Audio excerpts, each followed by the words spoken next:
A shadow of doubt and horror crossed the faces of the council elders. They didn't know what to expect from such a statement from the guy. One of the elders asked what kind of person he was to boldly approach the tiger himself. The travelers exchanged glances and said that judging by his principles, Hwi Chon would definitely come to Murim. The men became alert, wanting to know what the alliance should do in such a case, and they asked for their leader's opinion. The leader said that he considered it reasonable to listen to the traveler's opinion, and he also imposed a ban on visiting the Yeon village until the guy appeared in Murim. The elders were surprised by this decision. Many of them hoped to persuade the leader to decide on the destruction of the guy as a serious threat. However, the leader was unwavering in his opinion and decision, so on this note, he concluded their meeting. Many were dissatisfied with this turn of events, and what would come out of such a decision would become clear over time. The sun illuminated the mountain peaks of the lake, which had never been inhabited by fish. Hwi Chon finally finished learning the sword technique of Shi Wu Hien, and these lessons exhausted him greatly. But upon leaving the cave, the man did not see his wife anywhere. He was surprised that she was still training. Suddenly, from above, he heard Yeon's greeting, and this surprised him even more, as the woman literally hovered in the air. The wife landed on both feet, in excellent spirits, and she was also glad to see her husband after so many years. Yeon greeted the guy and asked how she looked externally because inside, the girl felt an incredible lightness. Hwi Chon complimented the beauty. She really became even more attractive. Suddenly, Yeon asked her the sounds of dripping water were coming from. After a little thought, she pointed in the direction of one of the caves she hadn't entered before. The couple decided to go in and explore together. Perhaps there they could unravel the mystery of the fishless and poison lake. Hwi Chon descended cautiously into the steps made on the inner side of the cave, together with his wife. Suddenly, before the eyes of the young people, a picture of incredible beauty opened up, an underground oasis with an incredibly beautiful tree and flowers, surrounded by a clear surface of water, over which golden butterflies fluttered.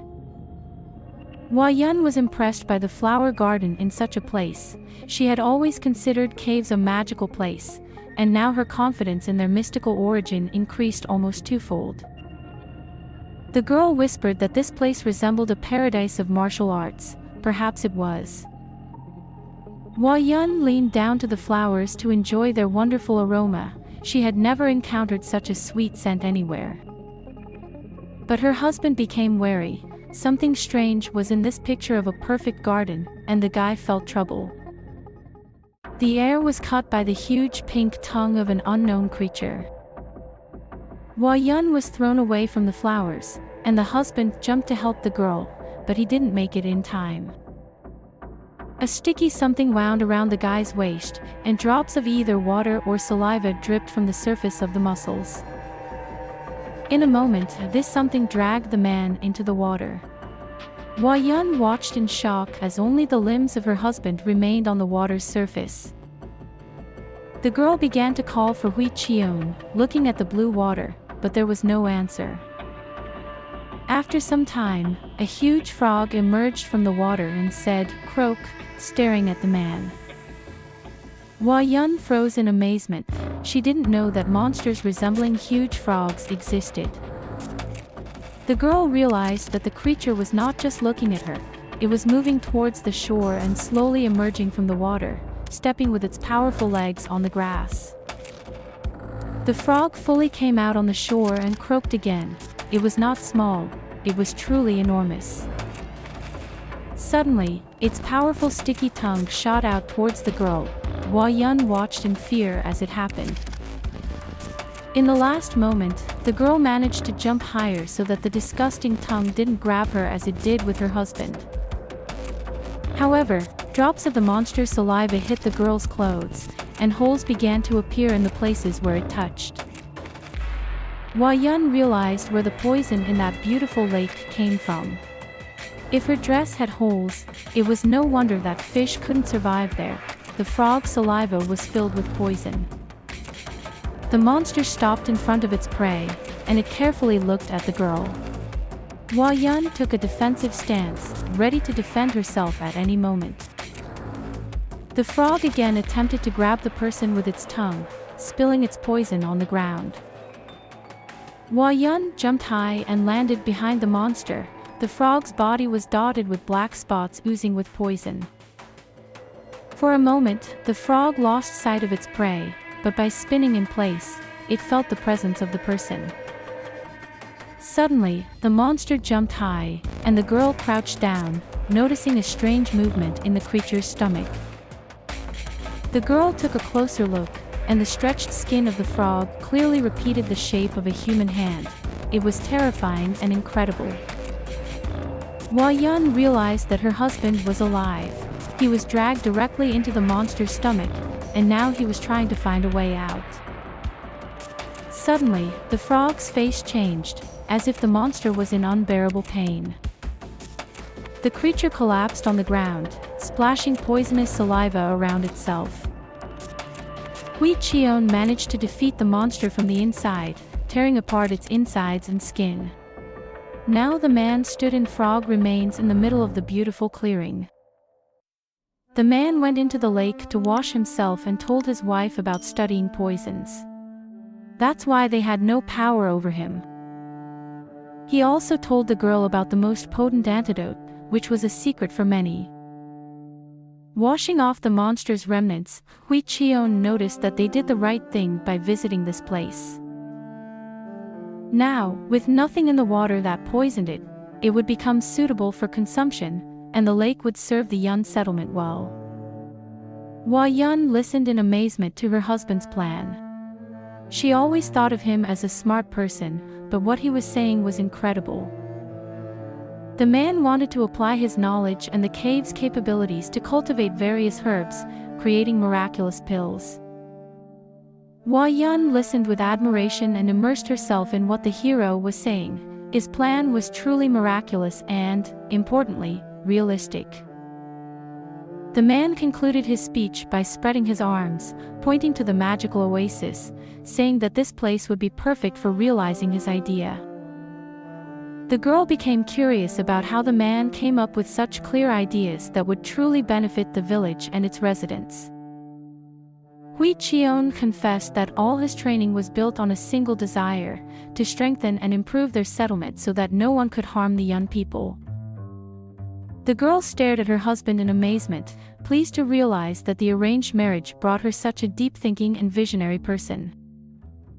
The guy concluded his speech by saying that if it was once just his dream, now, due to new events and opportunities, it would become a fully achievable goal. The young people understood that now their village would be on the radar of all martial clans and currents. Yeon understood that it was primarily about those people who had already harmed the settlement and would surely come back to avenge their fallen warriors. The hero continued to share his plans.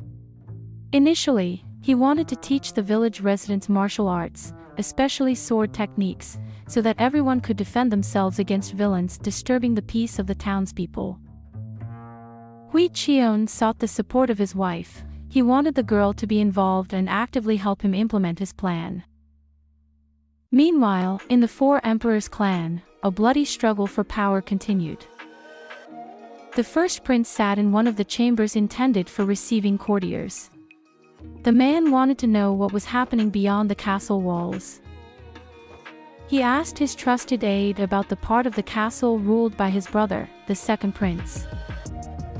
The man replied that the second prince was furious and had gathered all his courtiers to decide on the matter with the village. The first prince nodded approvingly, knowing the nature of his younger brother. He expected such a reaction. The aide also reported that a squad had already been assembled for a campaign to the Yeon village, led by the White Moon Master and the red-bearded executioner, along with other disciples.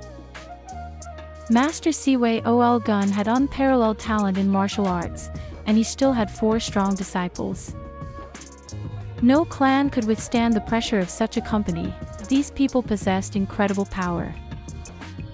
The first prince asked if they could restrain his brother by uniting their strength with the warriors of that village.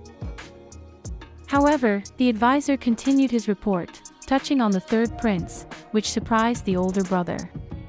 He did not expect a trick from him at this moment. The man said that the third prince took command of the army of the second prince, and there, under his leadership, were many warriors. The first prince was shocked by the news. If everything was as his aide said, then war became inevitable, and now many would be drawn into it. Meanwhile, the discussion of Hwi Chon and Murim came to an end, and opinions were divided. When the meeting concluded, the men formed groups and continued discussions in a more exclusive circle. Two men, closest to the leader, doubted the correctness of his decision. The man was concerned about the turmoil in the Four Emperors clan and the leader's decision to leave unanswered the destruction of their Blue Dragon squad by humans. The deputy mentioned that he noticed the leader behaving strangely lately, perhaps hiding something, hence his calm demeanor. The second man didn't know what to say. He wasn't as close to the leader to notice details and could only say that the leader was as powerful as before. The leader of the Baekmu-jin alliance was not of noble origin. He was born in a small village. In the lower echelons of the martial alliance, there is a place called the Guards, where low-ranking martial arts masters from across the country come to learn and serve. Warriors work hard to strengthen and develop their skills, but few achieve more than nature has endowed them with. The leader of the Guards noticed the character and exceptional martial skills of Baekmu-jin and insisted that he participate in the Martial Arts Alliance tournament held every 30 years. With the leader of the Guards' recommendations, Mu-jin participated in the Alliance Martial Arts Tournament, which was held once every 30 years. 47 warriors participated in this tournament, and the principals of the 10 and 9 groups were included. The prize for the winner was truly enormous. This person became the successor, and many were willing to fight for such a title. Representatives of all respected families showcased their talents and secret techniques to discourage opponents and emerge victorious. The duels had no restrictions, so few managed to remain unharmed after them. Many became disabled or died. Outsiders were strictly prohibited, ensuring that the competitions would be fair. Participants were not even given food to eliminate the possibility of poisoning. Mu-jin endured these trials stoically, enduring hunger and pain. He wanted to win and change the injustice prevailing in the world of martial arts. In the end, it was indeed Baekmu-jin who reached the final of the tournament. Among all the high-born offspring, an ordinary person from a village proved to be the most gifted. People rejoiced when they learned the results of the tournament. Such a thing had never happened before, and the crowd was delighted that one of them surpassed the nobility. Then the world of martial arts exploded with various statements and rumors. The nobility was not pleased with the prospect of serving someone of low birth as the leader of the alliance. Many wondered how he dared to win without roots and support. High-born families wanted to avoid such a fate, sparing no means. In the tournament final, Baekmu-jin fought against a strong opponent, Namgak of the Hwasan clan. The men's fight was incredible. Both possessed talent and were skilled in martial arts. Namgaku was arrogant and saw no worthy opponent in Mu-jin. He was confident that the warrior would not withstand the power infused in Hwasan's sword. Namgaku also understood the risks of entering the battle but preferred to use available information about the opponent and his weaknesses after previous fights. He wanted to finish the fight quickly, showing who truly deserved to be the leader's successor. However, Mu-jin deflected all his attacks. The man's hands moved with incredible speed. The crowd was astonished. Such mastery was not a simple stroke of luck.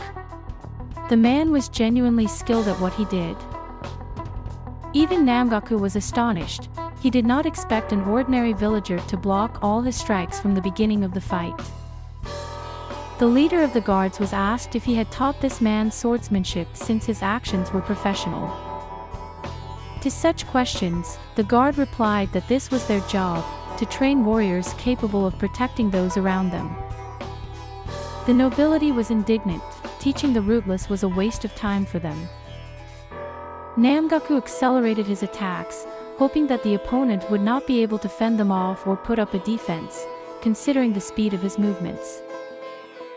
However, time and again, Mujin parried, infuriating his opponent. Namgaku unleashed incredible speed, his movements were lightning fast, and an ordinary person would not have been able to comprehend what was happening. However, Mujin missed a few blows this time. The opponent accelerated and, in the final leap, wanted to strike Mujin, who was barely standing. Desperately swinging and putting all his strength into the blow, Namgaku was shocked and Mujin managed to deflect it. A moment of astonishment was enough for Mujin to deliver his devastating blow to the opponent's chest. The nobility was in shock. The villager became the tournament winner, an unthinkable sight.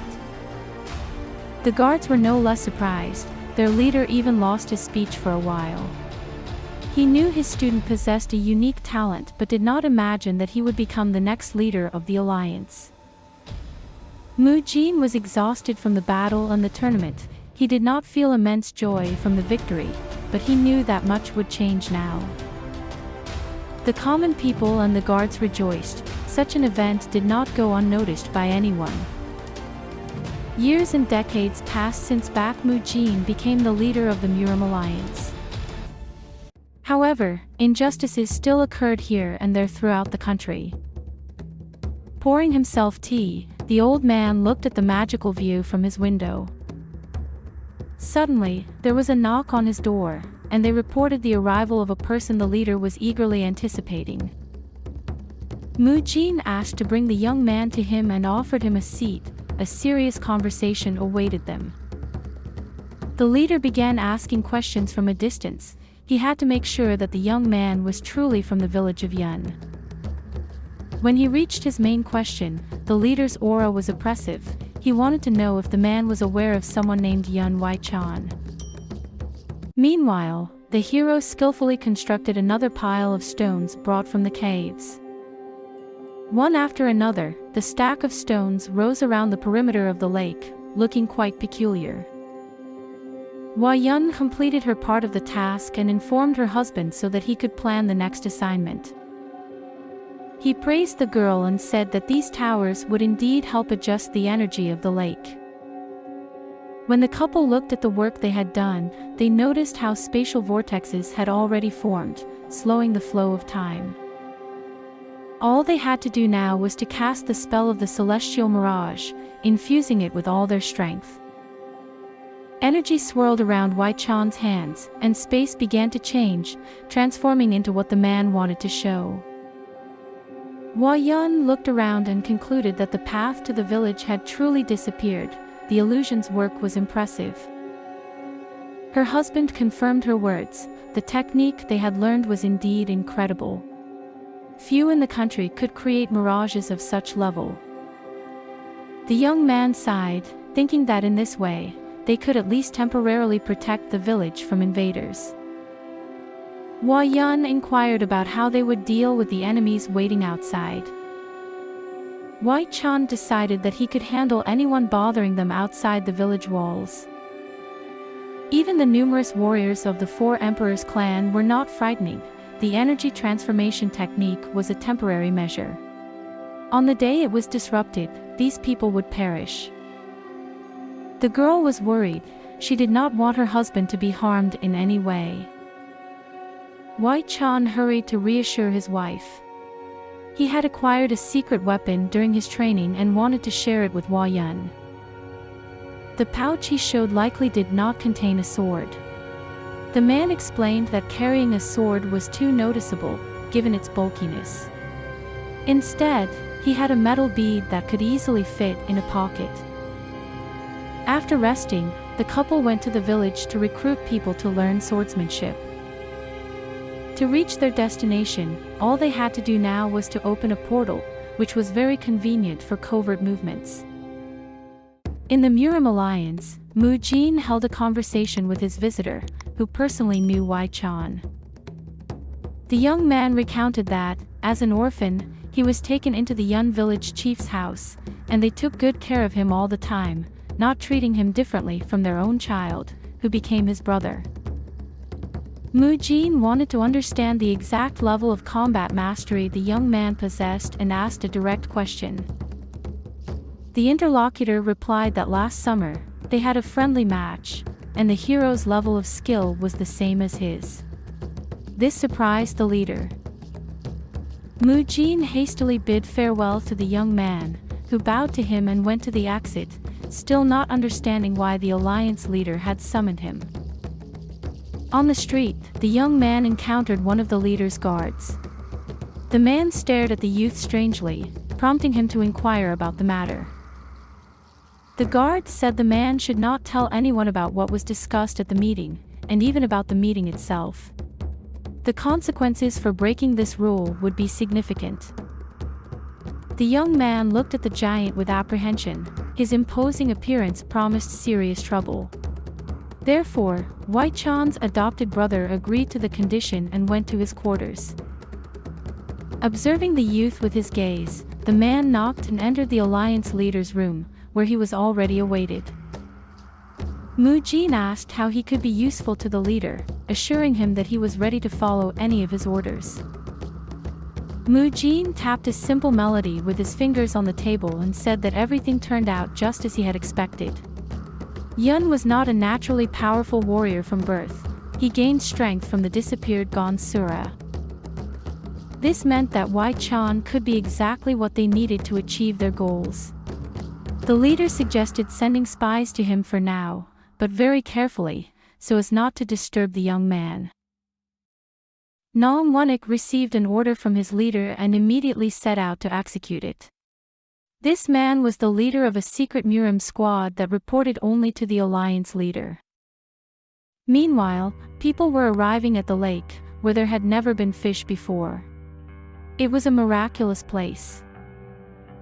Yu Chon gathered men where Hwi Chon was supposed to meet them, but the young man was not there, and the men doubted if they had come to the right place. Everyone knew that even the air near this lake contained drops of poison. Suddenly, one of the guys started sniffing. It smelled different, lacking the foul odor usually emanating from the fishless lake. Then all the men began to sniff the air in surprise and look around until they spotted the hero. The young man stood on the mountaintop with his wife. The men didn't understand why they were so high up if they agreed to meet below. Perhaps the couple got lost. Suddenly, Hwi Chon and Hwa Yun spread their arms in different directions and leaped off the cliff. The men gasped. They didn't know what to think. However, air currents caught the young couple, allowing them to soar like birds. The pair landed gracefully right in front of the astonished acquaintances from the Yeon village. The men looked at the new leader with admiration, wanting to know where he had learned such martial arts tricks and when Hwa Yun had managed to teach them, considering they had just gotten married. Hwi Chon didn't withhold information from the men and simply said that he suddenly discovered energy of incredible power. He intended to use this knowledge and skill for the benefit of his village, to unite and strengthen the Yeon settlement, as his father would have wanted. He gathered the men in this place because the village needed to be armed, especially with those who excelled in martial arts. From this day on, the guys would also be learning martial arts. The men were surprised, but the young man confirmed what he had initially planned. Everyone wanted to master the art of martial arts, but not everyone could afford it, and the true talent for it was rare. Hwi Chon continued his speech by suggesting that, above all, the guys should study the art of swordsmanship.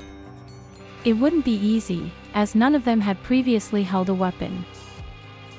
The man also said that, during his absence, the men must unquestionably obey Dam Hwa Yun, his precious wife, and deputy. The third rule sounded like the training in energy manipulation would end for these men. They were surprised and asked what he meant. The hero explained that, while they were all gathered here, the villagers couldn't feel the full sense of security, and there was a high risk of an attack on the Yeon village. After the training of this group, all training grounds would be closed, and the men must share their knowledge with others in the village. Hwi Chon was interrupted by Yeon Chon, who bowed and shouted that he would follow his friend wherever he went. Other men looked at the guy in surprise but repeated his gestures and words, giving a kind of oath to the new leader and his wife. Hwi Chon accepted the oath, then pointed to the entrance of the cave, saying they needed to go inside. The men went inside without asking unnecessary questions. They fully trusted their leader and friend.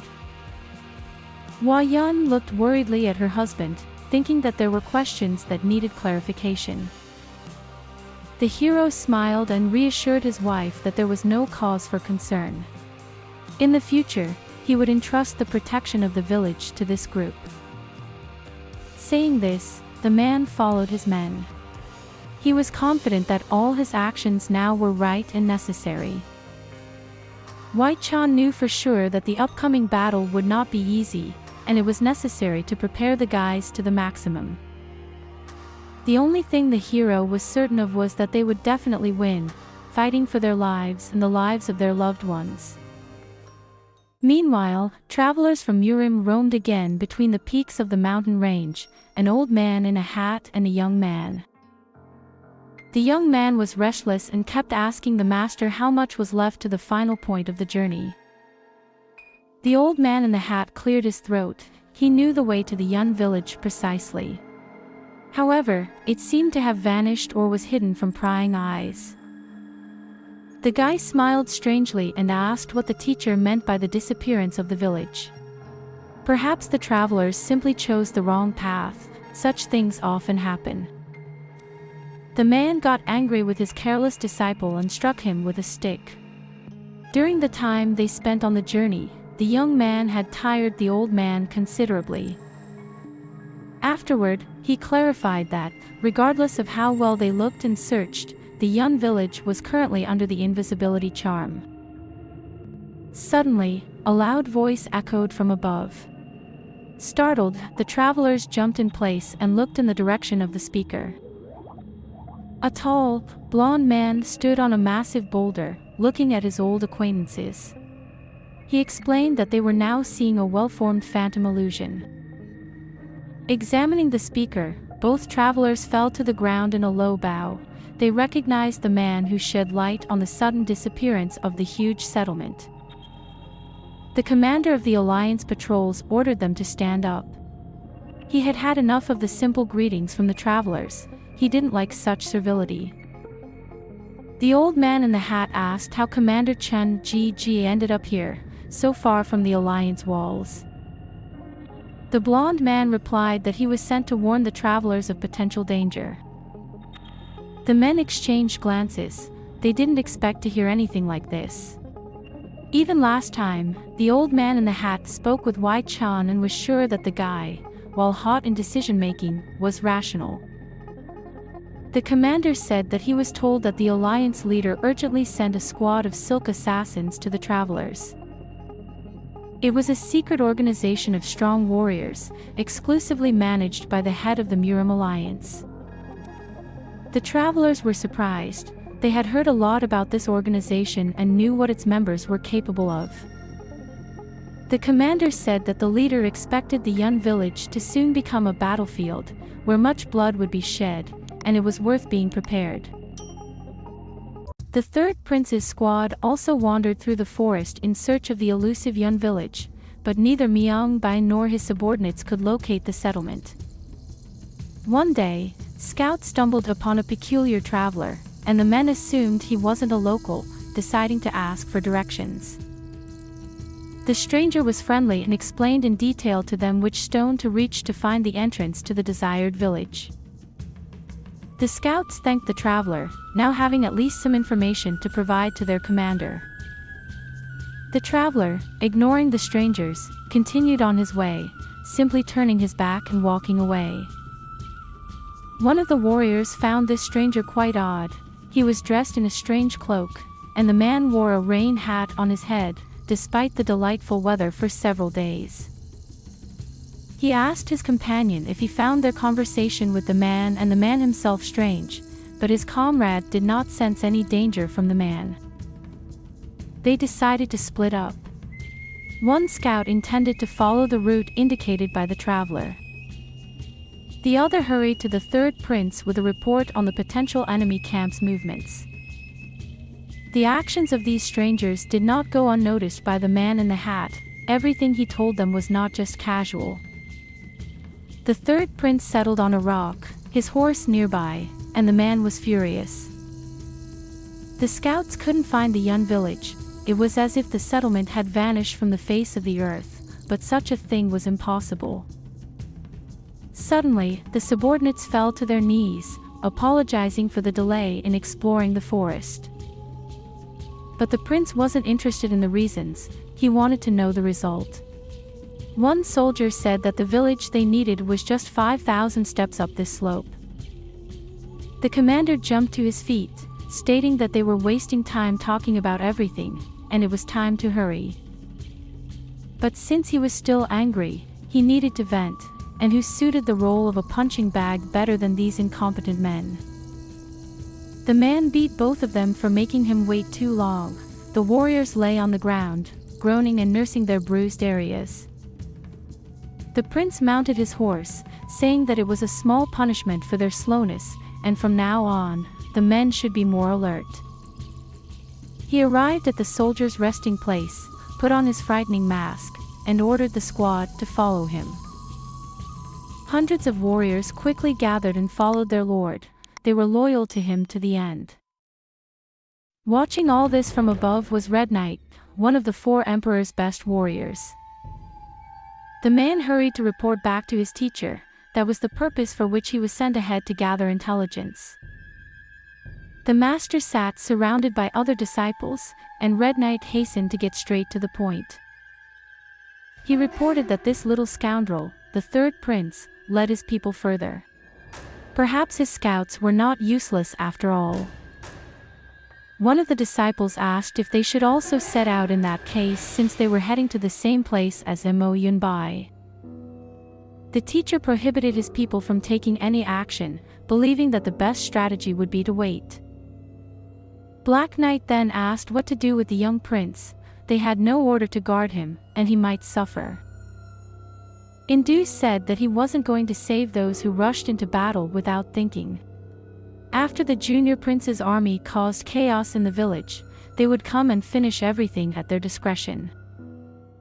Meanwhile, the third prince's squad reached the rock that had the shape of a blade sticking out of the ground. The man was slightly surprised. The rock of such a shape seemed more like a skillful illusion. Could it be real? He turned to his scouts and asked where the village was, as logically, it should be right behind the entrance after reaching that particular rock, but nothing was visible. The men pondered, and the commander ordered them to immediately hasten the search for the village. Soldiers broke into small groups to find the settlement. The squad leader was beside himself with rage. He had never led such fools before. Sitting on the nearest rock, the prince began to lament about what idiot served in his squad, unable to find a simple little village. Suddenly, his solitude was interrupted by a male voice. A stranger was in the shadows nearby and sternly asked if they dared to disobey his orders so quickly. Who did this young man think he was? The prince looked ahead in surprise, not understanding who dared to speak to him in such a tone. Hwi Chon emerged, closer to the young man, and asked why he was so persistently searching for the village. Didn't he realize that entering there would be akin to entering the gates of hell for any stranger? The commander jumped off the rock, shouting that he was the very guy the third prince was looking for. The young man was determined and threatened that the moment he drew his sword, Yeon Hwi Chon would regret everything.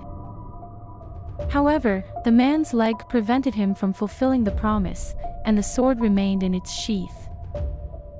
The prince was furious. He had been touched, and not just touched with a foot in dirty boots. But the hero was indifferent to the prince's reaction.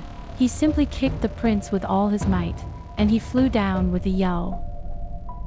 At the commander's cry, his warriors rushed over. They saw the prince lying in the mud and groaning at their feet. One warrior leaned over his lord to inquire if everything was all right. The young man's face distorted with a grimace of anger. He jumped up and, with all his might, shouted the order to attack. He wanted to immediately finish off the scoundrel Hwi Chon. The crowd of warriors aimed their blades at the man, who wasn't even armed. At least, he didn't have a sword in his hands. Without hesitation and without giving the opponent a chance, the hero decided to attack this squad first.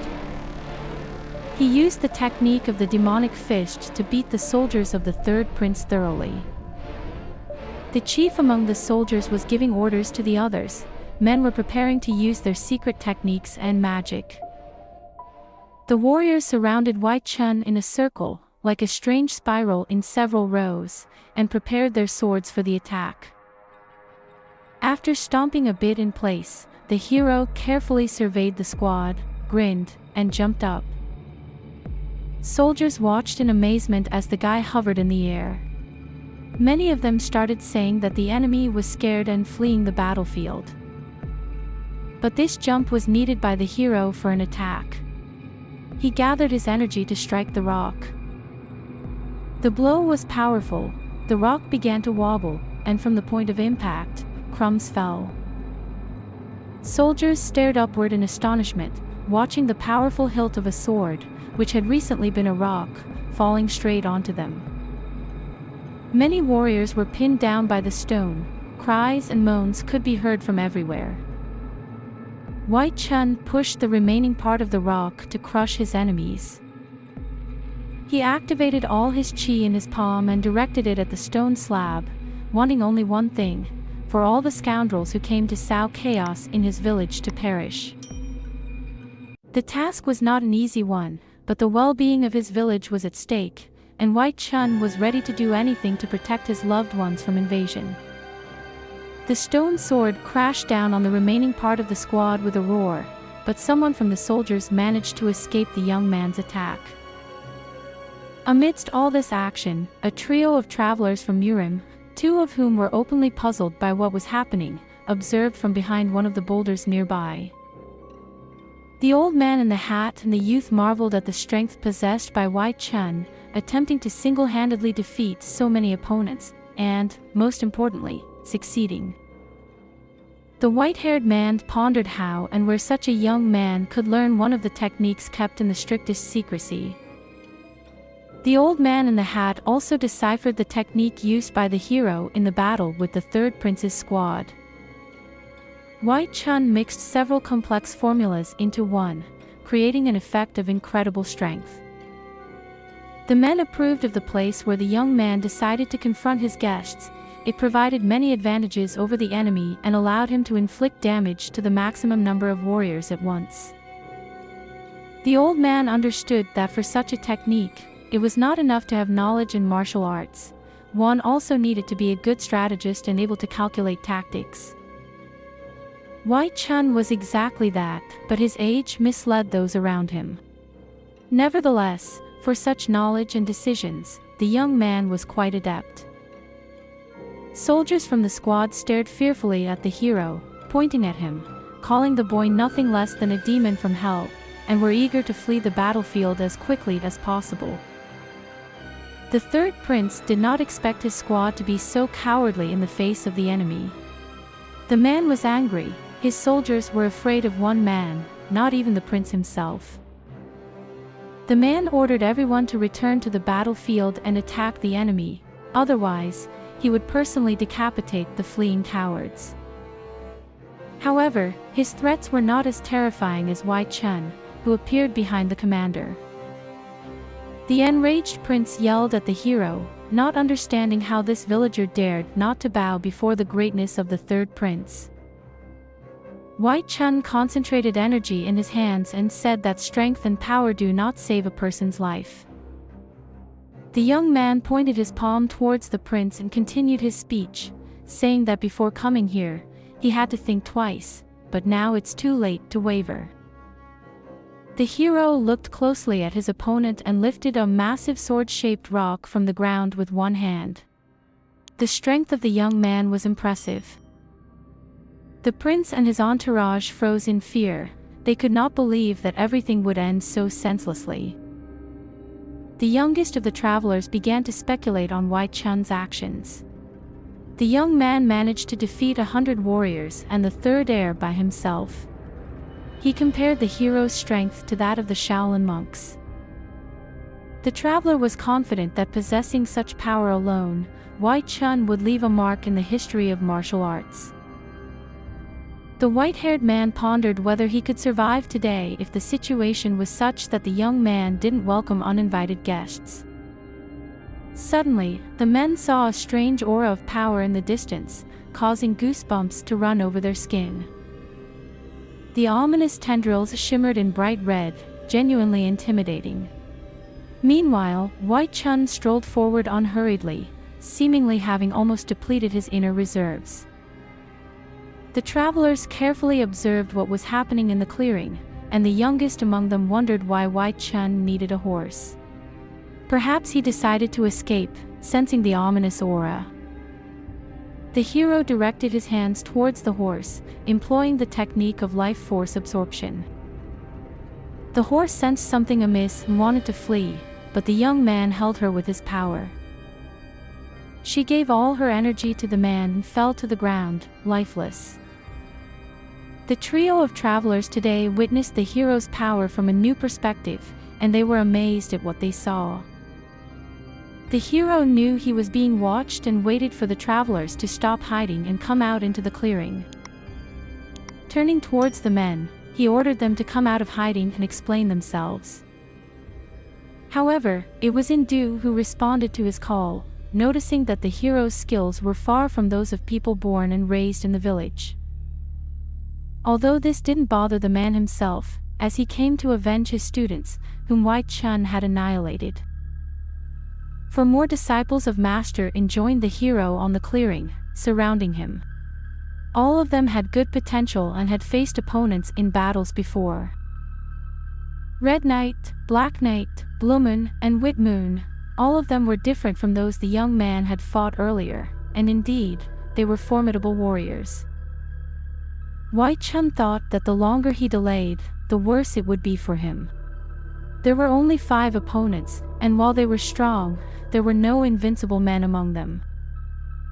The hero was glad that the opponents immediately revealed their number because knowledge, in this case, was a direct path to victory. Red Moon didn't wait for the hero to start attacking and launched a flurry of throwing knives at Hwi Chon. However, the hero skillfully evaded the attack, and the blade stuck into the ground right at Hwi Chon's feet. The young man countered Red Moon, using his miraculous little ball, which was convenient for shooting at opponents. Each warrior had their own weapon, and Hwi Chon never regretted choosing a small convenient stone instead of a cumbersome sword or daggers. Red Moon couldn't understand what the attack was. Something tiny was flying at him, and that was the most surprising thing. Could the hero think of defeating him with this? Minutes of hesitation cost the man his life. He received a powerful blow from the ball to his forehead and fell to the ground. Blue Moon was angry. He believed that such an end for a warrior was disgraceful. It was more dignified to fall by the sword, so he rushed at the opponent with his massive sword. The hero didn't wait for the attack and prepared another surprise for the opponent. Hwi Chon hurled an iron ball at his opponent, materializing it from the air before the eyes of his enemies. The teacher shouted a warning for Blue Moon to be cautious. What the hero was doing was genuinely dangerous. Who knew how many balls at once he could gather from space? Blue Moon swung his sword, aiming carefully at the hero. He couldn't afford to miss and disgrace his mentor, who had taught him so much. Hwi Chon, on the other hand, shot another projectile at the scoundrel, his appearance completely focused. Blue Moon didn't even notice how the attack happened. Something tiny flew towards him. He stood with his raised sword, ready to strike and crush the opponent.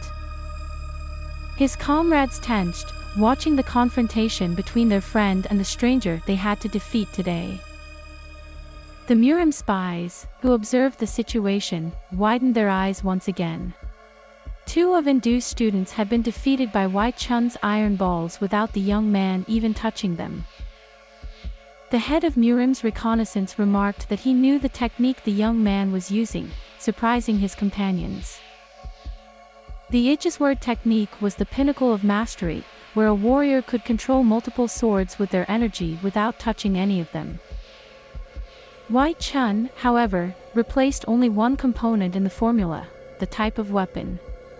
Instead of blades, he used iron balls. In any case, the Ijisword technique required a lot of energy, and the man became curious about how long the young man could hold up in battle using this method. After all, there were 3 more opponents, and all of them were strong. Indu was furious. Some kid had previously annihilated 4 of his students, and now, before him, 2 more were destroyed. He was obliged to teach the audacious one a lesson. The man assumed a combat stance, and behind him, an energy cloud swirled ominously. His appearance was fearsome. At a single glance, it was evident that the master possessed strong energy and excellent endurance, much greater than his students. Indu formed a massive energy fist from his chi, aimed at crushing and annihilating his enemies, directing it towards the young man. The fist rushed towards Hwi Chon, and when it was very close, the young man easily dodged the blow. Clumps of earth and small stones flew from the point where the blow landed. If the hero had stayed there, significant damage could have been inflicted. Simultaneously with the teacher, Black Moon joined the battle. He transformed air into ice and directed icy needles at his target. But the hero repelled the man's attack, shattering all the ice with a single punch. Tiny ice particles swirled around the hero.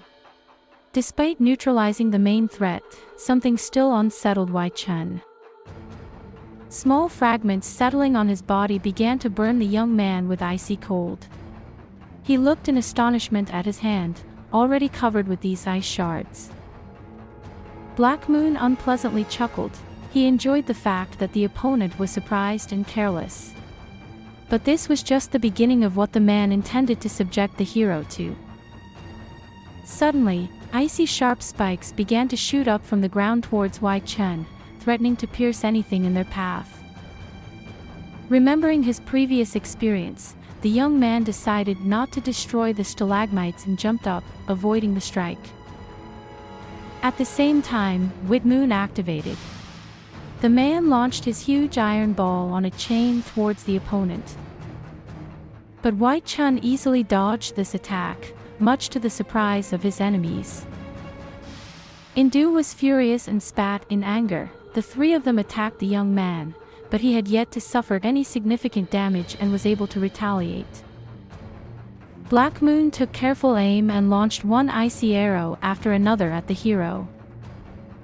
Hwi Chon skillfully evaded the attacks of his opponents, jumping in the air between the deadly bursts of energy. He seized the moment to attack one of Indu's disciples. It was necessary to neutralize them one by one. The young man chose Black Moon, as he seemed to have gone too far with his attacking ice shards. Hwi Moon saw that the young man was distracted by his comrade and didn't miss the opportunity to attack him from behind. Just as Hwi Chon brought his fist close to Black Moon's face, a heavy metal ball hung on his right hand, hindering him from completing the blow. The chain from the ball coiled around the young man's wrist and heated up to a red color, burning through the fabric of the hero's clothes. Hwi Moon hurried to pull his prey towards him, tightening the chain. Hwi Chon was abruptly pulled backward. The young man fell on his back, and the chain dragged him across the ground towards its owner. Indu thunderously announced to the surroundings that now the lad wouldn't escape. It was the end of his evasions. The man activated his gigantic fist again and aimed it towards the hero to finish the struggle. The giant palm covered the spot where Hwi Chon stood. After the strike, the earth trembled, and cracks spread across the ground. The master's student smirked. Despite the young man's agility and talent, he met such a pompous end. However, Black Moon was the first to recover. He looked in astonishment at the attack and whispered that such a thing simply couldn't be. In the place where the strike had recently occurred, Hwi Chon stood whole and unharmed, as if the attack had never happened. The opponents were astonished at how the young man could withstand such a powerful attack. The master was indeed a mighty warrior, and few could compete with him on equal terms. Hwi Chon didn't give the enemies time to comprehend what was happening and continued to attack Black Moon. The man tried to defend himself from the flying projectile by creating an icy structure, building it in front of him like a shield. The ball struck the ice structure and rebounded loudly, flying back to its owner. Black Moon breathed a sigh of relief. Thanks to his icy figure, Hwi Chon wouldn't be able to attack him so easily. There was a barrier. The hero merely smiled in response to the opponent's assumption and launched another ball at him. The man openly began to mock him, considering the lad a fool since he didn't learn anything from his failures. Black Moon was confident that iron balls couldn't penetrate his defense. Hwi Chon made a few finger movements in the air. No one understood what it was until the ball flew close. Suddenly, its trajectory changed, and the ball bypassed the opponent's icy block, heading straight for the man. Thus, Indu lost another disciple. Black Moon perished due to his carelessness and overconfidence. Hwi Moon stared in shock as his comrade's body fell to the ground, struck by the hero's unconventional weapon. Hwi Chon breathed a sigh of relief. There were still 2 opponents left, not many, but not few either. The hero's hand still tingled with the sensation of icy needles, and he deliberately heated his balls to bring his hand back to normal. Hwi Moon decided to launch an attack, sending his giant ball on a chain towards the young man. However, the man missed. His strike created a lot of dust and noise but did not harm the opponent. The agility of the hero irritated the disciple, and he made another attempt to reach him with his weapon at least one more time. The Murim travelers discussed the battle. The junior couldn't understand Hwi Chon's tactics. He kept evading attacks and defending himself. The old man in the hat explained that this was how the young man tested his opponent's endurance and prepared for the final blow that would decide the outcome of the battle for that person. Indu looked at the young man and saw not a youth but a monster who had killed almost all of his disciples, whom the man had cared for, nurtured, and trained diligently. He saw that the youthful face was just a mask. Beneath it was probably a great master who had practiced and perfected his martial arts for not just a century. Now the man understood that this clearing could be his last refuge because Hwi Chon was incredibly powerful. But he didn't want to surrender prematurely. He intended to try his entire arsenal of techniques and, in the best case, take the opponent down with him. Indu concentrated his energy and swung a massive fist towards the young man. The man used the maximum amount of his chi to deal damage to the hero and prevent him from destroying his last disciple. The Murim reconnaissance commander assessed the force with which Indu attacked his enemy. It was indeed the most powerful blow in this battle. Hwi Chon saw the transforming hand coming towards him. The spectacle was stunning, but there was no time to hesitate. At the last moment, the young man managed to leap away from the point where the hand struck, but it didn't stop there. Many small hands began to form from this hand, eager to attack the opponent. The travelers were amazed by the scene. They had never seen such a trick before. The hand with additional appendages reached towards the hero. It was frightening and repulsive because the extra hands resembled mutated protrusions of strange shapes. Each of the appendages wanted to grab the opponent, and the attempts of 2 of them were successful, fixing the hero's hands. In anticipation of victory, Indu shook his fists. He had finally managed to catch this impudent little fellow. The man intended to teach the young man a lesson before destroying him. Hwi Chon tried to break free from the grip, but the force holding him was quite powerful and resisted the tricks of the young man. Seeing that the opponent couldn't move, Whitmoon decided that it was time to attack and swung his chain. Hwi Chon, held by Indu's force, managed to jump to the level of the opponent's flying ball and kicked it with his foot back at the man. The ball flew back to its owner with tremendous force. Whitmoon didn't understand what happened and just watched as his weapon flew straight at him. The man didn't even have time to dodge. The ball grazed half of Whitmoon's head, and he lost his balance. The travelers anticipated the outcome of the battle. They didn't expect such agility from a man who was practically bound. But Whitmoon seemed immortal. He rose and, despite his injury, took a fighting stance. The travelers realized that Whitmoon was not entirely human. Hwi Chon's attack had only caused minor damage to the warrior. Whitmoon's head quickly began to regenerate, healing the bruised area. The monster hissed that Hwi Chon's skill level was insufficient to defeat him, the most talented of Indu's disciples. The travelers were in shock. They would definitely not want to encounter such a monster somewhere and were relieved that they were not participating in the battle. Whitmoon fully recovered. Considering the magic he applied for immortality, the man could turn out to be invincible. The warrior was indignant. He was consumed by anger and a desire to crush the audacious young man who dared to resist the teacher's will for so long.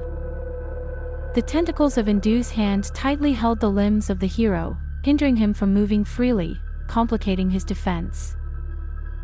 The master ordered his follower to attack and tear the young man into small pieces. Whitmoon gathered his energy for the final blow, seemingly increasing in size for it. Hwi Chon looked at his opponent in amazement. He had never encountered such invincibility before. Opening his mouth wide, Whitmoon roared like a hellish lion. The sound of his roar swept away all obstacles in its path. Hwi Chon couldn't stand on his feet. The eardrums of the travelers almost burst, and they were at a considerable distance from the fighting. In mid-air, Hwi Chon was caught by Indu's tentacles. The man wanted to contribute to the victory over the hero. The teacher transformed another powerful fist from energy and directed it towards his victim. The hero had no chance to evade the inevitable blow. The tentacle hands held him firmly.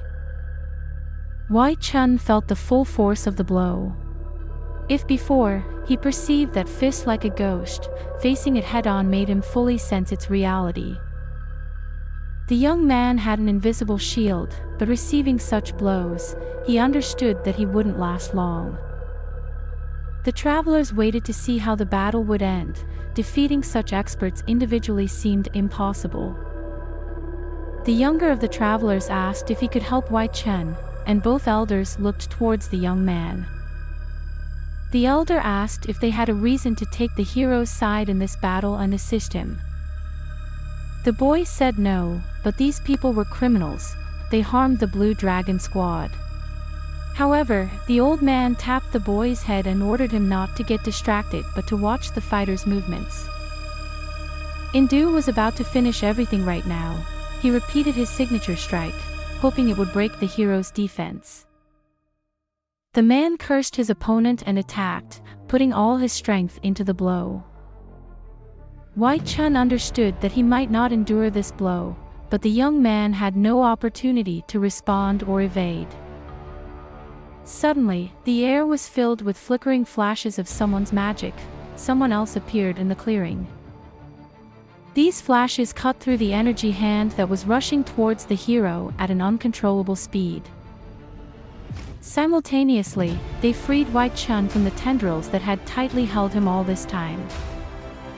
Indu was indignant. Someone dared to interfere in the final part of the duel. It wasn't easy for him to catch this young man for the first time, and the man understood that there might not be a second attempt. The disciple was also surprised by the sudden intruder in the fight. He, no less than his master, wanted to destroy Hwi Chon. Whitmoon took a deep breath, and with all his might, roared throughout the surroundings, stunning everyone. This time, the monster's roar was so powerful that it not only affected humans but also damaged plants. From this cry, the bark of a tree began to crack, and the tree itself started to break into pieces. Princess Myung-ji of the Four Emperors clan leaped onto the clearing. Her presence here was unexpected for everyone. The old man in the hat recognized Myung-ji and was greatly surprised that she came to help Hwi Chon. The girl stood opposite Indu, shielding the hero. The teacher immediately recognized the princess and was greatly surprised by her actions. Hwi Chon was their enemy, and she was helping him. All Myung-ji said boiled down to the fact that the enemy of her enemy is her potential ally. The man laughed in the face of the princess. They had planned to kill her later, but since the girl had decided to stand up for the villagers herself, it was her choice. The girl smirked at the old man's words. She had no intention of losing, so she prepared to attack, drawing her weapon. Indu said that killing her was too easy, so he planned to capture Myung-ji and sell her into slavery. Princesses were good merchandise these days. These words angered the girl. She remembered how recently the villains favored by Indu had kidnapped her little niece from the palace. The man tried to grab the princess with his enormous energy hand, but she skillfully dodged it. In a leap, she dealt several blows to Indu, cutting his weapon into small pieces. Now, the energy equivalent of the man's hand had only 4 fingers and was almost useless. However, the teacher was cunning and managed even with the remnants of his hand to deliver a powerful blow to the princess. The girl fell to the ground, unable to stand, and Whitmoon rushed at her from above. The monster swung, preparing to strike his opponent, but Myung-ji's reaction was lightning fast. She skillfully leaped away from where the opponent was headed, and his strike shook the ground, raising pillars of dust. Whitmoon compared the girl to a villager who ran from him across the battlefield but couldn't escape. The same fate awaited the princess. Opening his mouth wider, the man roared so loudly that rocks crumbled from the nearby mountains. This sound stunned the girl. She lost her orientation in space and dropped her sword. Myung-ji was flying, propelled by the vibrations of the sound directed at her. But someone's hand suddenly helped her find support and not fall. It was unexpected. Behind the princess stood the hero. He caught and held her during the fall, placing her back on her feet. The girl couldn't hold herself and fell to her knees, spitting blood. Her body couldn't withstand such a deafening scream, and some vessels burst. Turning around, Myung-ji saw Hwi Chon. It surprised her a bit, but she was also pleased. She was grateful to the man for saving her niece. The hero took out medicine so that the girl could quickly heal the injuries she received. It was dangerous to fight even with minor wounds. He gave the princess a green ball, the same one his wife had eaten once. When the girl took the medicine, he sternly ordered her not only to take it but also to leave the clearing immediately. The guy was going to finish the fight with the enemies on his own. Observing this scene, Indu sneered at the hero, calling his talk empty because the teacher didn't intend to let any of them go. He transformed 2 long energy hands and reached for his opponents. The old man was sure that Hwi Chon wouldn't be able to handle him twice. He had already lost once, so there was a chance. Whitmoon saw how much strength his teacher needed to create such powerful energy.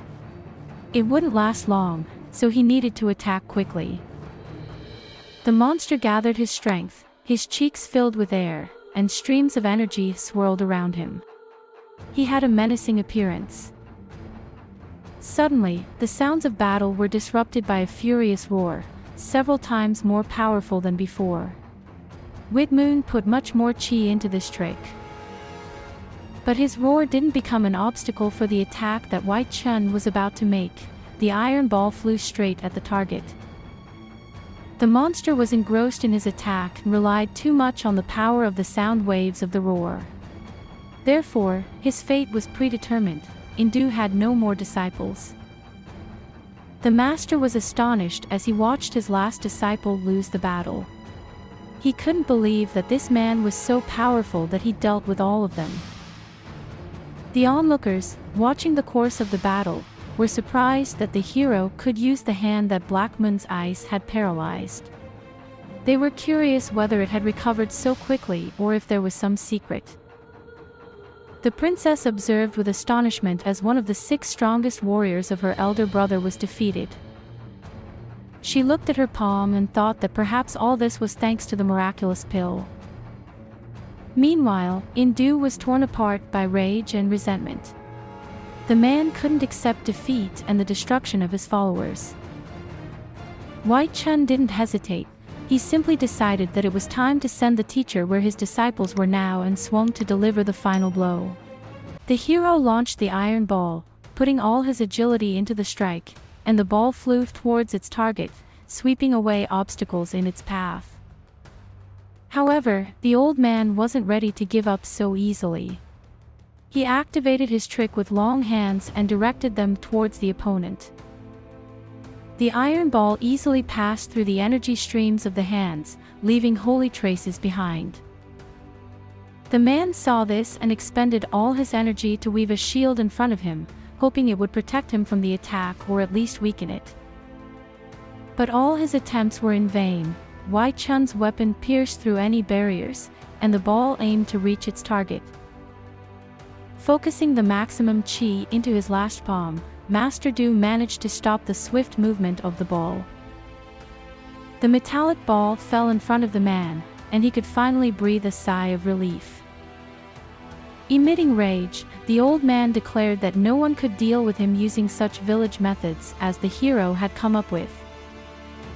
Hwi Chon grinned and replied that it would indeed be amusing if he could defeat such a learned man with such a simple method. The guy then threw hundreds of similar iron balls at the master, who deemed them unworthy weapons. The old man cursed. He expected something like this from the youngster. His methods were too simple compared to the true martial arts expertise of Indu and his disciples. The man fell to the ground and tried to surround himself with a defensive energy dome. It would be the only chance not to let a single ball thrown by the youth through. The villain also took care to snatch a piece of stone from the ground, which could be used as an additional shield. Hwi Chon's balls passed through the energy barrier and drummed on the surface of that very stone. The onlookers from Murim breathed a sigh of relief. This battle was incredibly powerful and no less significant. For the first time, people were exerting themselves to such an extent to overcome an opponent. The eldest from Murim said that in any case, someone among them would leave today. Now, Hwi Chon was fighting against the elder master of the 4 Emperors clan and the army commander, who possessed deep knowledge of martial arts and even some secrets. Indu was indignant. He couldn't believe that he was now fighting some kid. The master was used to considering himself the strongest and most experienced warrior, so this outcome did not please him. Frenzied, the old man made a few hand movements, raising chi around him. In front of the hero, at that moment, a stone block formed, which the man lifted from the surface to separate himself from the hero. Hwi Chon considered such a trick funny. The master previously showed much more enthusiasm in attempts to defeat him. With one powerful strike, he smashed the stone block, and around it, stone chips flew and dust thickened. The hero decided that, for now, he could refrain from using his weapon. He approached close enough to defeat the opponent with a single punch. The old man prepared to defend himself. He was amazed at the youth's pressure and energy. It seemed that the guy used so much chi, but there was not a drop of fatigue in his appearance. The men's fists met. It was an epic moment, the strength of Hwi Chon against the strength of Master Indu. The opponents were thrown in different directions, and where the collision occurred, a deep pit formed. The old man was in shock. Hwi Chon confidently stood on his feet, enduring his blow. At the same time, Indu experienced incredible pain in his arm, something he hadn't felt in a long time. The more the teacher observed the guys, the more incredible the strength of his opponent seemed to him. But the master didn't want to die just like that. He intended to take the youngster with him. Indu released all his energy that supported his health. The master decided to act as decisively as possible and for sure. Accepting the challenge to a fistfight, Hwi Chon used the strike of demonic venomous fists and rushed to attack the old man. The teacher infused all his chi into demonic whirlwinds and also rushed at the opponent. The spectacle that unfolded when two chi clashed was stunning. The two strongest men were defending their right to life and didn't allow their opponent to relax. The youngest of the Murim patrol watched the unfolding situation with his mouth open. It was amazing to see Hwi Chon fight even without his metal balls. The old man in the hat noticed that they were now witnessing a clash of chi, something only well-trained masters could comprehend, those willing to die if they lost. The men's fists collided, and it seemed as if the world had shaken, such powerful were the sounds. Hwi Chon didn't stop. He moved forward, smashing everything in his path. Dozens of fists broke through to the master and began beating him. The man couldn't hold his defense. Losing support and balance, Indu fell down, stunned by powerful blows. The hero, on the other hand, absorbed the energy backlash and tried to stand on his feet. He stepped back a few meters and managed to stop, leaning on the ground with his hand. The guy looked closely at the old man. He was still trying to grasp Hwi Chon with the remnants of his chi. Gaining courage, the man directed all his energy into his fist, intending to attack the opponent. With a wild cry, he began to run towards the hero, hoping that this blow would be devastating. Their hands collided again. An explosion of incredible force resounded, and the earth trembled. The passers-by didn't know if anyone was still alive among the men, but they didn't hurry to approach the battlefield. The eldest, however, sat grimly, thinking about something of his own, while his companions expressed concern with their looks. The hand with which Indu struck lay on the ground. The force had torn it from the man's body when their energies collided. The man realized he had lost. He was broken and maimed. All that was left was for the master to ask Hwi Chon to end him quickly. However, the guy surprised him. He didn't want to kill the opponent at all. The hero said that now he was just a body that couldn't harm anyone, so the decision about life or death entirely rested with Indu. Turning his back to the old man, Hwi Chon asked him to leave this place quickly because strangers were not welcome here, and those who came without an invitation and with malicious intent were doubly unwelcome. Suddenly, a strange sound whistled through the air, and a hammer flew towards the battlefield. It ended Indu's suffering, cutting short his life and his desire for revenge against the one who humiliated him. Hwi Chon was surprised that another opponent had arrived at the clearing. The guy was exhausted and wanted to rest from these endless battles. The old man in the hat opened his mouth in surprise. He knew the owner of this black hammer personally and was puzzled that they met here. The unknown took his hammer and gripped it tightly in his hand. This person had no intention of hiding, unlike his acquaintances. Before Hwi Chon, Mak Chon appeared, known as the killer and soul buyer, as well as the vice leader of the hidden Murim clan. The Murim travelers whispered animatedly. They couldn't believe that Mak Chon himself had personally come to the scene of the duel. The youngest of the travelers questioned why the vice leader of the hidden clan came to the village Yeon. Didn't the Murim leader agree that no one would disturb the settlement until Hwi Chon personally came to him for an audience? The old man in the hat didn't know what to answer. He had the same information as the young man, but the word was taken by the eldest. The white-haired man explained that everyone felt fear from the appearance of this guy with incredible strength, and the leader realized the potential inherent in Yeon Hwi Chon. Most likely, Mak Chun was directed to the village Yeon to recruit the guy by any means. These words surprised his companions, but the eldest continued. There were rumors that the leader received a gift, a peculiar poison. Yumadin, that's the name of this wonderful elixir, which is the absolute among all poisonous potions. The main condition for taking such a poison is the consumption of relations with partners at least once a month. If this obligation is not fulfilled, the body will be filled with energy and self-destruct due to the inability to retain or release qi. The travelers sighed with fear. They couldn't believe that the leader could give this elixir to Hwi Chon. It meant that this could be the reason for his uncontrollable power. The elder said that, watching everything happening here, this conclusion is the only one that comes to mind. The men speculated that most likely, the leader wants to bring the guy closer to him, making him a partner for his granddaughter.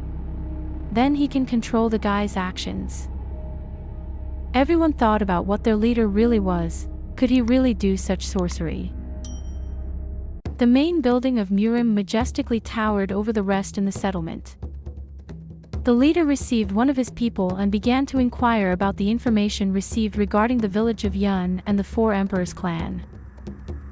The man was informed that a huge detachment of warriors, about 100 people, led by the third prince, was moving towards the settlement. It was also known that the 5 strongest warriors of the clan accompanied the army a little behind, not showing themselves to the prince's people. The leader was surprised. The strongest masters went on a campaign to the village. It was strange.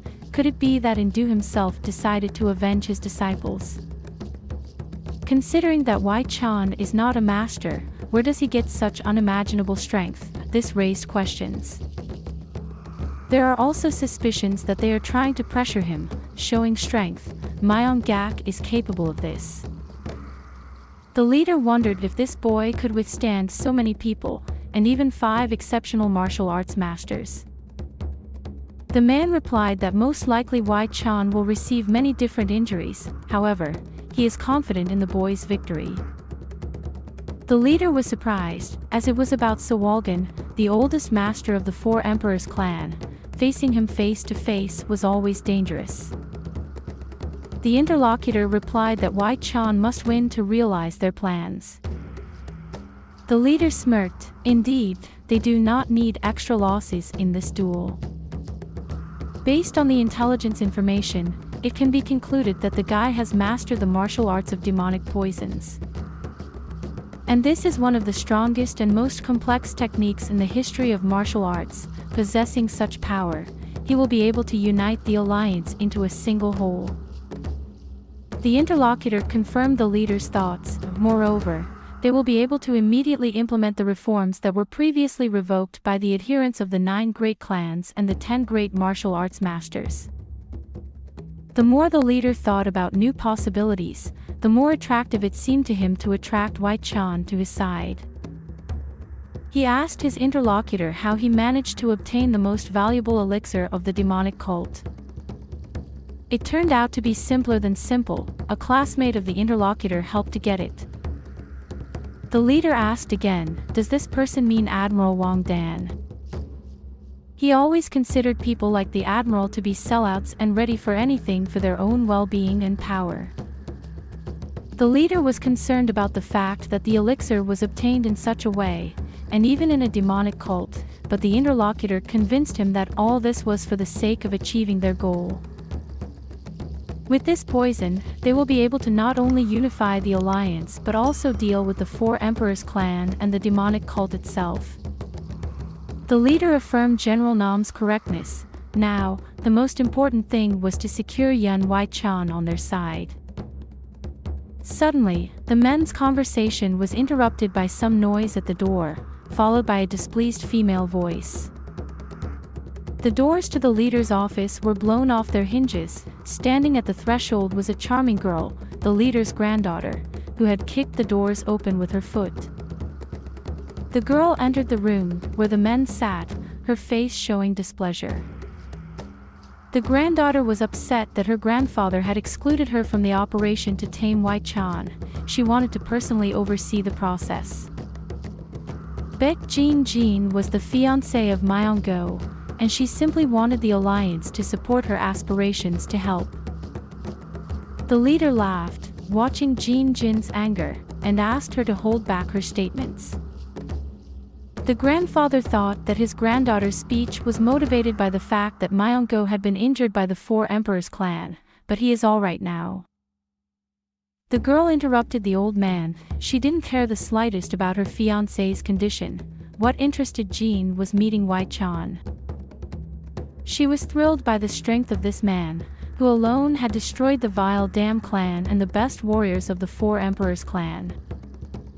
The leader asked his granddaughter to trust him and be patient. He wants to find her the most advanced techniques in martial arts. The girl became angry. In that case, there was no point in keeping her husband alive. The old man was displeased with his granddaughter's behavior, especially in front of the general. She was supposed to be meek and obedient, not shouting about her preferences to the whole alliance. The man angrily crushed the nuts he was sorting in his hand. This girl was still so young and inexperienced. Seeing the leader's reaction to her words, Jin got scared. She had never seen her grandfather so angry. The leader was worried that something might happen to him, then his granddaughter would be left without protection. That's why he was trying to find her the strongest man to marry. The girl listened carefully to her grandfather's words and understood how deeply he was concerned for her safety and well-being. But to accept that everything was going exactly as her grandfather wanted was difficult for Jin. She clenched her fist tightly. Inside, the girl was indignant, but she couldn't show any more disrespect to an elder, especially the leader of the entire alliance. With thoughts that she resembled one of the man's puppies, Jin headed towards the exit of the old man's office. But simply leaving without saying anything was very difficult, so the girl vented all her dissatisfaction on that long-suffering door through which she had entered before. The men looked at the chaos caused by the leader's granddaughter and wondered how to negotiate with someone who, essentially, was still a child. The general remained silent. He understood the leader but couldn't express either support or criticism of his relative's actions. The sun descended over the fishless lake, creating a breathtaking spectacle. In the ethereal cave, trials were underway for the future great warriors of the Yeon village. The blonde cautiously stepped into the cave, carefully looking around. Suddenly, a cluster of bright energy leaped out of the darkness towards him. The guy was bewildered. He knew something unusual awaited him here, but he didn't know what exactly.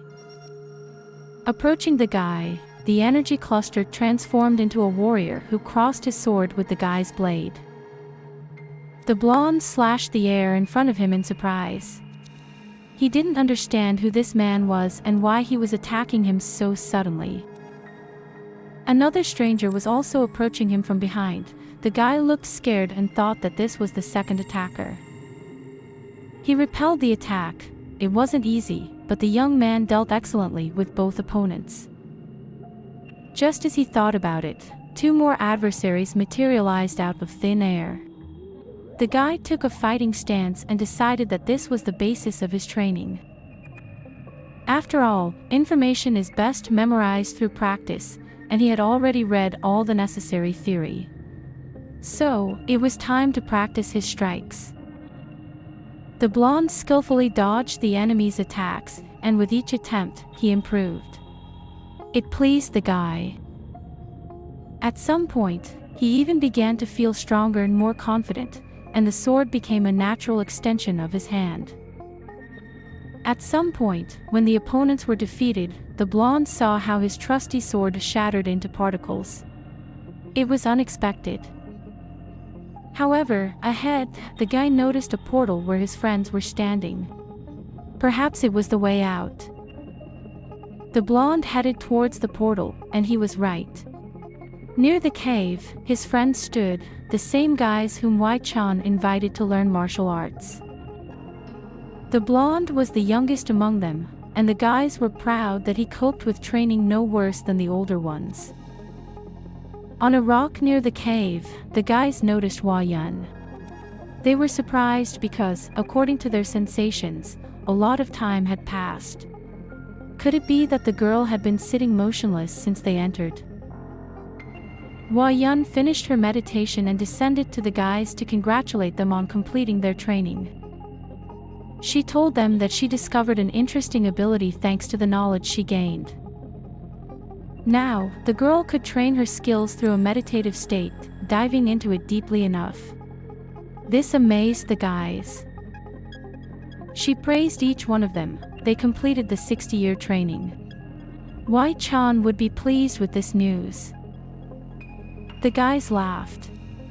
Indeed, their training lasted so long, but they felt reborn, no older than the moment they entered the ghost cave. Meanwhile, Hwa Yun pondered. Was everything all right with her husband? He had been absent for several hours. She understood that he had to protect the village, and the weight of this responsibility was not yet shared with anyone. After all, it was for this purpose that the man decided to train the guys. Mak-shun watched the hero carefully. He didn't interfere in the duel with Indu, but he couldn't deny himself the pleasure of fulfilling the idiot's request. The guy's reaction to this was unclear. Meanwhile, Hwa Yun brought out new defenders from the caves for the Yun settlement. They would not only protect the residents but also teach them how to handle weapons. The guys discussed how difficult it was to swing a sword for such a long period and how these practical lessons truly helped them become skilled swordsmen. Not seeing Hwi Chon near the caves, the guys asked where their friend was. Hwa Yun replied that he was currently defending the village from enemies. The guys were shocked. They didn't understand why the girl told them about it only now. They could have helped. Then Hwa Yun explained that her husband wanted the guys to finish their security training first. After that, he would ask them to guard the settlement from enemies independently. However, the guys were surprised by this turn of events and exclaimed that they couldn't do it on their own. They needed a leader who would guide the village and make decisions. Now that they had become stronger, they could help him defeat the enemies. They didn't want to lose such an excellent leader as Hwi Chon. Unanimously making a decision, the guys hurried to help their leader. Hwa Yun was pleased. She hoped that everything was fine with her husband and rushed after the guys. Mak-shun raised his hammer and told the guy that he should follow him, otherwise, the man would have to use force, and the hero might get hurt. Hwi Chon understood who stood before him and asked the man if he realized that he wouldn't leave here intact. After all, the guy warned the travelers who were recently in his village about the consequences. The man was surprised that the guy knew about the hidden Murim clan and hadn't heard anything about any prohibition. Such information was not disclosed to him. The knowledge the guy had from before his reincarnation about the alliance turned out to be useful. He asked the warrior if his arrival here was the will of the Murim leader. The man became angry, stating he had no idea what the guy was talking about, and all he needed was for Hwi Chon to follow him unquestioningly. Mak-shun swung his hammer at the guy, and Hwi Chon skillfully dodged, not understanding the intentions of this person who attacked him first. Engaging in a fight with the balding man was dangerous. The hero had almost depleted all his strength and was weakened, while this man energetically wielded his weapon. The hammer narrowly missed Hwi Chon once, and he tensed. He didn't like the situation. He had already used all his restorative pills, and now he needed to somehow replenish his energy to withstand this crazy guy. Mak Shun sneaked up behind the guy and forcefully hit him on the shoulder. Hwi Chon didn't expect such an attack and couldn't react in time. Experiencing incredible pain from the powerful blow, the guy flew down, plowing through the soil. Again, the hammer of the furious man passed over his head, and this time, Hwi Chon was genuinely frightened. He managed to avoid the opponent's attack. Hwi Chon decided that he needed to retreat to a safe distance and decide on the best course of action. However, a second stranger appeared out of nowhere, and despite his bulky build, he caught the guy in midair. To prevent resistance, the giant hit Hwi Chon in the stomach, and the guy flew several meters away from the man. The stranger turned out to be the leader of the secret Murim clan, Mok Donsi. He came along with the short man and intended to take the guy to Murim. The travelers were surprised by the turn of events. The head and vice leader of the secret clan personally came for Hwi Chon on the leader's orders. It was impressive. The strongest warriors were chosen to accompany the guy. The travelers didn't fully understand the Murim leader's actions. The younger one asked if they would use that unique poison, whether these people had enough strength to truly control someone's actions. The elders said that this was precisely why the Murim leader asked them to observe how everything unfolds. Through their observations, they could contribute to the Murim clan's knowledge base about the capabilities of the secret clan. The white-haired man wasn't sure but assumed that the current turn of events might be the most favorable because otherwise, it could be worse. The travelers realized that Murim was facing challenging times, demanding complex decisions from their leader.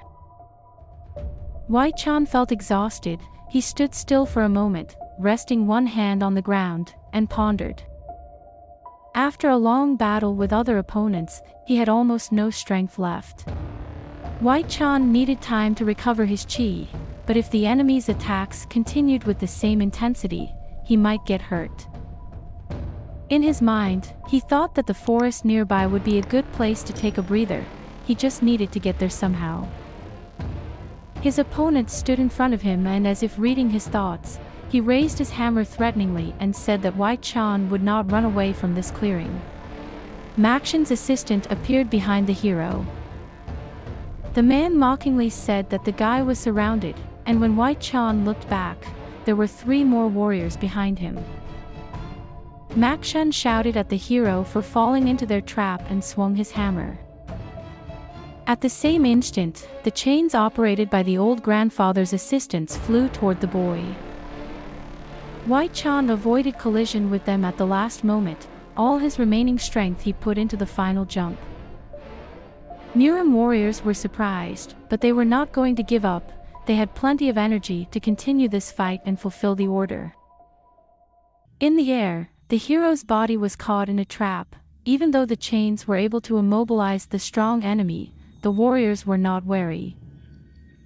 Mak Shun's aide rejoiced at the easy victory over the strongest warrior the Murim had spoken of. However, when the booty fell to the ground, everyone was surprised to see a log instead of the hero in chains. The astonished warriors drew their blades from their sheaths to defend themselves against the sudden attack. Mak Shun, who was watching the hero being caught in chains, thought it was sorcery. A couple of warriors who were standing farther away from the others noticed Hwi Chon. The guy was running towards the forest. They immediately raised a ruckus. There was a commotion, but the hero was running very fast. He wanted to get to the forest as soon as possible. Suddenly, several men armed with swords appeared in front of Hwi Chon and blocked his path. But the hero didn't think of stopping because of that. He slowed down a bit and accelerated. In a leap, the guy made a U-turn and hit both opponents. The warriors were not ready for that. Both men fell to the ground and the hero continued on his way. There were screams behind. Mak Shun was worried that they had lost the moment of surprise and the hero would be able to escape and regain his strength. The messenger Murim gave orders to his men to pursue the guy and under no circumstances let him escape. The warriors ran to fulfill the order. They reached the first trees and spread out to search effectively. The men looked around carefully, hoping to quickly find their target, but Hwi Chon seemed to have vanished. In fact, the hero lurked on a branch of one of the trees. He climbed high enough that he could not be seen at once. The hero placed his palm on the trunk of the tree to absorb the life energy and restore his strength. The crown of one of the trees lit up with a flash, although on such a sunny day, many would mistake it for the glare of the sun.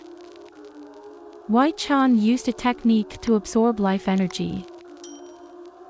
The life force of the centuries-old tree helped the hero restore his energy, but the tree itself was dried out. This did not go unnoticed by the warriors who roamed the forest in search of Hwi Chon. The men looked up to see where the dry leaves were coming from in the middle of summer. At one point, their gaze was drawn to the figure of a guy lurking in the branches. The warriors immediately realized who the man was. A hammer on a chain, wielded by the leader of the warriors, Mak Shun, flew towards the boy. The weapon flew into the branch where the warriors found Hwi Chon. However, the hero was no longer there. The men gathered by the tree began to shuffle about. The man they were supposed to catch had vanished into thin air. Mak Shun gave the order again for the warriors to find the fugitive. The men continued to scrutinize the surroundings. This time, they did not overlook the branches of the trees or their crowns. The boy could be hiding anywhere. Suddenly, a palm was placed on the mouth of one of the warriors. The man was frightened but could not utter a word. Hwi Chon immobilized the enemy without making a fuss. In order not to arouse suspicion of the other members of the squad, the hero dragged the warrior to the nearest bushes. The man who was closest to Hwi Chon's hideout looked back, alerted by a rustle behind him. The hero used his power. He threw his hand forward and energy shimmered on his fingertips. Hwi Chon touched his opponent with his palm and used one of his techniques. The warrior fell to the ground, just as his comrade had earlier. The guy dragged the man's body into the same bushes. The trio of warriors who were walking ahead were worried. They didn't understand where the two men who were leading the group had disappeared to. Suddenly, the men heard a noise. Hwi Chon flew at them from above. The guy was not in the mood for peace talks, and the expression on his face was frightening. The hero swung with force and disarmed the enemies one by one. Warriors did not even have time to react to the appearance of the guy, when their bodies were already flying to the ground. Hwi Chon used the hand-to-hand strikes he learned in the caves. His hands and feet were powerful weapons. Another warrior appeared not far from the fight. He was shocked to see what was happening in the pillar of dust. Hwi Chon was beating his comrades alone. The man had time to consider the aftermath of their clash, so he didn't interfere with what was happening. He pulled out a whistle to call for help. Mak Shun and the other warriors reacted instantly to the signal, realizing that Hwi Chon had been discovered and that they should act as quickly as possible. The men ran towards the clearing where the hero was standing. Their comrades were lying at his feet. Having reached a good point for attack, the warriors threw their knives towards the boy. The weapons cracked the air and stabbed into the place where Hwi Chon was standing a moment ago. The guy himself managed to dodge the attack. Mak Shun was the last to arrive at the clearing. He ordered the warriors to stand back and swung his powerful hammer at the boy. The man released the weapon, and the hammer swung towards Hwi Chon, blazing with energy pulses. The power that was put into the weapon sliced through the trees in its path. The huge trunks fell noisily to the ground, raising a pillar of dust. The warriors looked ahead carefully, curious to see if their leader's attack had succeeded, if they had finally caught the cunning stranger. When the dust settled a little, the men's faces lit up with panic. What they saw could not be real. A tree trunk flew towards the squad and was driven by Hwi Chon. Its speed was so fast that the warriors did not have time to react or bounce out of the way of the homemade projectile. Cries of pain and pleas for help were heard, but Hwi Chon was deaf to the pleas of his opponents. They had broken the agreement and had to be punished. In an instant, the scene became a terrible spectacle. Mak Chun, who was standing behind his men, watched in amazement as Hwi Chon easily defeated the well-trained warriors. The man was shocked because he thought the hero's power was exhausted, but what Hwi Chon was doing was quite the opposite. This kind of power was impossible for a mere mortal man. A portal ring flickered near one of the trees. Hwi Chon's wife and the guys who were training in the caves flew out of the portal. The boys looked around in amazement at the place where they had gotten to. There must be an entrance to the village somewhere, but no one had seen it. Hwa-young promised to explain everything to her friends later, but now she asked them to hurry up and help her. They hurried to the rock where the fight was to be fought. But when they reached the spot, the boys opened their mouths in amazement. There were many bodies of soldiers lying in front of them. It was hard to believe that so many soldiers were being held back by only one man. Hwa-young panicked. No matter how strong her husband was, he was still a man, and any man is vulnerable. The boys listened. There was some kind of battle deep in the forest. They assumed Hwi Chon was there. They picked up their swords from the ground and rushed to their chief's aid. Hwa-young followed the men's example and picked up a powerful wooden hilt from the ground. However, the girl didn't know much about weapons. Her sword was a scabbard. One of the boys told Hwa-young that this was not a weapon to fight with, but the girl was determined. Meanwhile, in the forest, there were sounds of fighting, rumbling, and shouting. Mak Chun thought about the fact that originally his squad's position was advantageous. Now the situation had changed. They had fallen into a trap that the hero had well thought out. Hwi Chon continued to skillfully steer the tree trunk like a projectile, destroying his opponents. Now he was fighting with Mak Chun's assistant. The man deftly dodged the tree's blows, and at one point made an attempt to destroy Hwi Chon's weapon. Mak Chun ordered the rest of his warriors to go into the woods to surround the guy again and make a surprise attack. He realized that Hwi Chon had been on the verge of death more than once, but the guy had amazing skills that saved his life. However, this also prevented Mak Chun from completing his task, so the man ordered the warriors to get ready and launched a hammer at Hwi Chon. The hero barely had time to dodge the sudden attack of a powerful hammer. The weapon flew a few centimeters from the guy's body. Hwi Chon had a great idea. He gathered chi in his palm and with one movement of the palm ribs cut the chain that connected the hammer and Mak Chun. With a heavy rumble, the hammer fell down, sweeping the ground.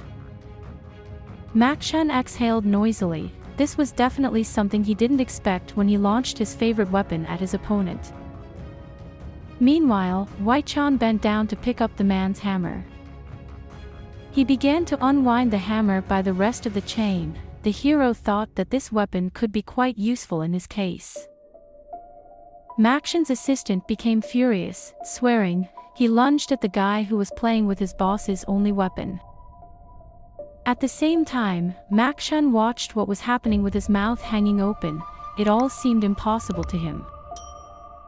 Mak Chun's assistant was in a hurry to get even with the villain who had taken the hammer from his mentor. He was going to give Hwi Chon his trademark fist punch, in which a huge part of the man's strength was invested. However, the hero fought back against his opponent. The blow didn't do any damage to the guy. The man's gloves suffered. The steel tips that served as knuckles melted from the collision with the hero's strength.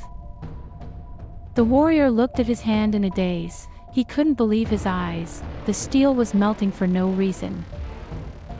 Hwi Chon took advantage of his opponent's confusion and swung to strike with his hammer.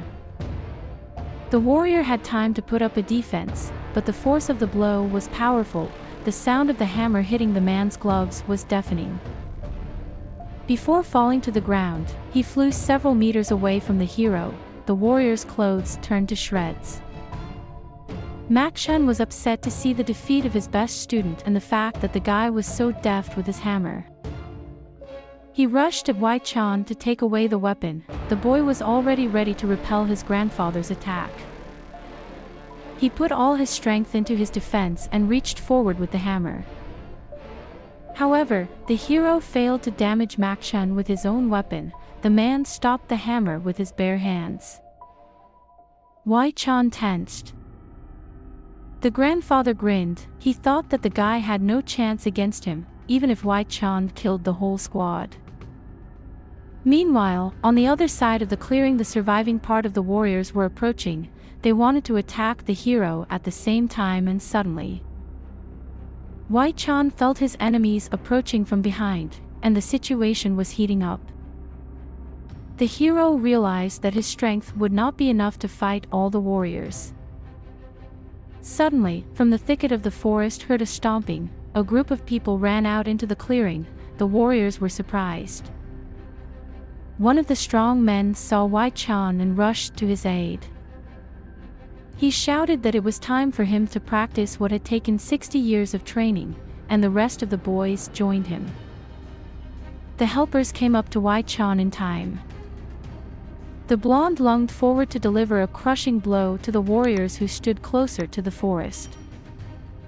But a warrior thrust his sword forward and repulsed the boy's attack. The men were surprised by the guy's boldness, because with this level of training they were too arrogant. After repelling the attack, the blonde and the warrior flew in different directions. The guy landed on his feet. The warrior's training amazed him. The blonde thought the men were not particularly strong, and that was his mistake. With a furious shout, one of the warriors rushed at the boy. Hwa Young was watching closely. The girl prevented the attack on her friend. She hit the warrior in the head with her knee. The force of the blow caused the man to drop his sword and flew aside. Immobilized, he fell to the ground. The blonde man was shocked at how strong Hwa Young was. The girl stood in front of the guy and looked at her opponent sternly. She turned to calm the blonde, but at that moment another warrior rushed to attack. He tried to attack the girl while she didn't see him. But Hwa Young was not so simple. She instantly adopted a fighting stance. She turned 180 degrees and repelled the warrior's attack. With her next blow, she struck the man in the head. Hwa Young didn't need a sword to strike a blow that would drain the enemy of his life force. The other warriors stared in amazement at how skillfully the girl fought using her scabbard as a weapon. They called her a fierce woman and decided to attack her in a mob. Hwa Young was angry. She wanted to protect her husband and help him deal with his enemies. The girl's blows were lightning fast and hit the target so rapidly that the warriors did not have time to react to the blows. Miriam's messengers, who had been hiding in the bushes all this time, looked at the battlefield in amazement, curious as to who this woman was whose blows were so precise and ferocious. The grandfather in the hat took a closer look and recognized her as Hwa Young, Yeon Hwi Chon. His companions were surprised. They had heard about this girl's amazing beauty, but no one had mentioned that she had a high level of skill in martial arts. The traveler noted that Hwa Young had never studied martial arts. Therefore, it was doubly strange that she was demonstrating her skill now, fighting the martial artists of the hidden clan, each of whom were considered elite in the world of martial arts. The traveler's companion suggested that Hwi Chon might have shared some of the knowledge he had gained with his wife. He looked at the guys who came with Hwa Young. The blonde attacked one of the warriors. The guy looked like a beginner, however practical experience would quickly rectify the situation in his skills. In martial arts, these guys' skills are not below those of the hidden clan members. The man suggested that very soon the small village of Yeon would become a powerful place with strong clans. This statement surprised his friends. The man suggested that they leave the clearing because there was nothing else to see. Miriam's envoys were surprised because Hwi Chon was still here and Mak-chan hadn't caught the guy. Meanwhile, the sun was going down. Hwi Chon and Mak-chan stood in the middle of the clearing and measured their strength. The man was sure that the guy couldn't hurt the hammer wielder with his own weapon and stubbornly held back his opponent's onslaught. The hero was not stupid. He did not believe the words of the warrior, but also did not consider them meaningless. The guy put energy into his hand for the final magnetization blow. Mishun's hand was instantly magnetized to the hammer. The man did not immediately realize that this time he was trapped. With a little more effort, the hero was able to bring his opponent to the ground. Red flashes of power flickered around them. Hwi Chon sharply yanked the hammer. Mak-chan flew away from the guy and did several unplanned somersaults. The man was lying on the ground, in pain and with the strongest anger he was capable of. The hero decided not to waste time, and jumped up to attack his opponent. With a powerful punch that concentrated a lot of chi, the guy attacked Mak-chan. The man could no longer resist. Mak-chan's assistant who was watching the fight was shocked. What Hwi Chon had done was unbelievable. At the same time, the man was incredibly angry about what happened to his mentor. Hwi Chon saw the warrior approaching him and prepared his hammer to attack. He threw the hammer forward, energizing it with powerful energy.